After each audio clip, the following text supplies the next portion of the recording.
terkait dengan kasus korupsi impor gula yang menjerat Menteri Perdagangan periode 2015 hingga 2016 Thomas Trikasih Lembong atau Tom Lembong, kita tidak dapat tidak bertanya-tanya, apa sebenarnya yang terjadi di balik kasus ini?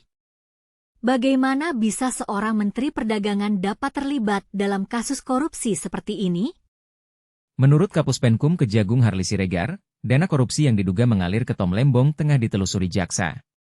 Mengenai aliran dana itu akan didalami juga, apakah karena kalau kita lihat kan tersangka sebagai regulator bersama dengan dari PPI dan perusahaan-perusahaan itu.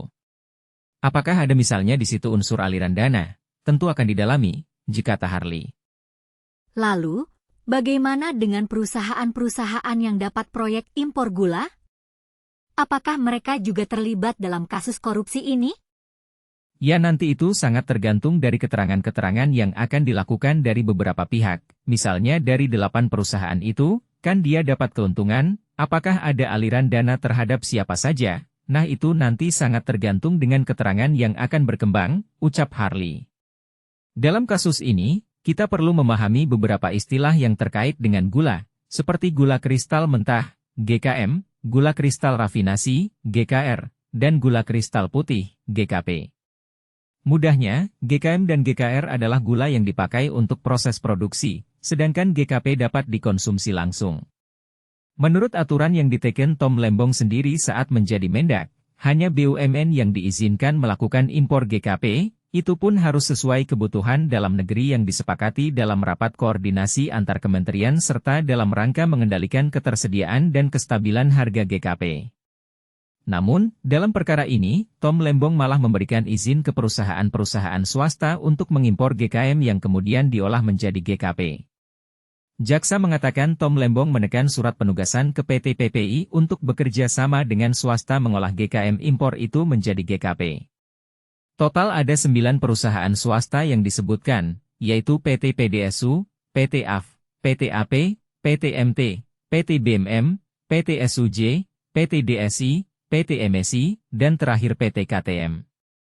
Atas sepengetahuan dan persetujuan tersangka TTL, Thomas Trikasih Lembong, persetujuan impor GKM ditandatangani untuk 9 perusahaan swasta.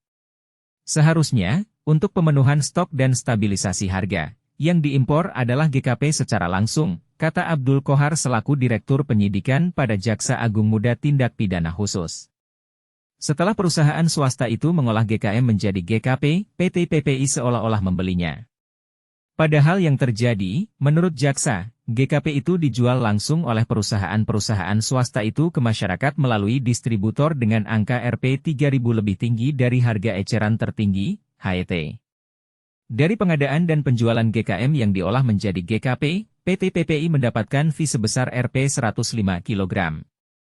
Kerugian negara yang timbul akibat perbuatan tersebut senilai kurang lebih Rp 400 miliar, yaitu nilai keuntungan yang diperoleh perusahaan swasta yang seharusnya menjadi milik negara, imbuh Abdul Kohar.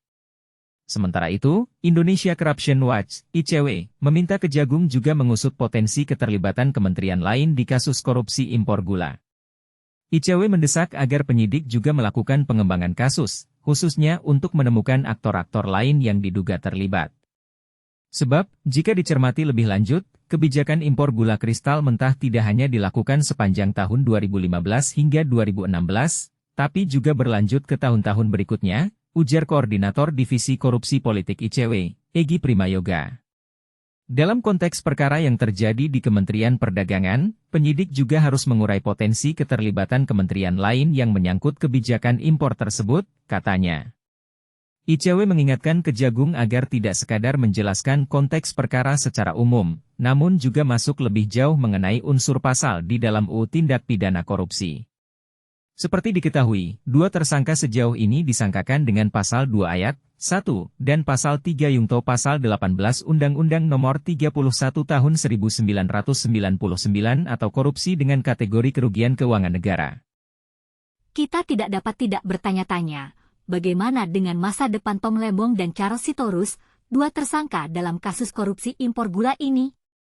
Apakah mereka akan ditahan ataukah akan dibebaskan? Kita tunggu perkembangan berikutnya.